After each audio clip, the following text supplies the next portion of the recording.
কচু পাতা দেখেছেন নিশ্চয়, উপরে সবুজ আর ভেতরে চুলকানিতে ভরা। ঠিক তেমনই কিছু মানুষ আছে, বাইরে থেকে দেখতে সুন্দর কিন্তু ভেতরটা আবর্জনায় ভরা।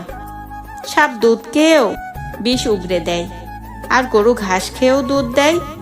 সুতরাং দোষটা খাবারের নয়, পার্থক্যটা হচ্ছে স্বভাবের। নিজের যোগ্যতা নিয়ে কখনো অহংকার করবেন না। মনে রাখবেন, পাথর কিন্তু তার নিজের ওজনের জন্যই জলে ডুবে যায়। কি আজব এই দুনিয়া জানেন?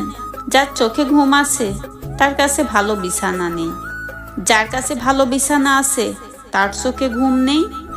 যার মনে দয়া আছে তার কাছে দেওয়ার মতো কিচ্ছু নেই, আর যার কাছে দেওয়ার অনেক কিছু আছে তার দেওয়ার মনটাই নেই।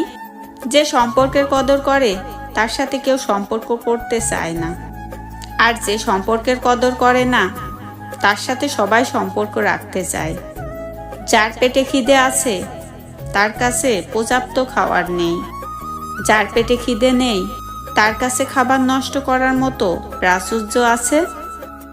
একটা কথা সবসময় মনে রাখবেন, ধনী আপনি চাইলেই হতে পারবেন, কারণ আজকালকার দুনিয়ায় পয়সা কামানো বিশাল কোনো ব্যাপার না, কিন্তু চাইলে ভদ্রলোক হওয়া যায় না।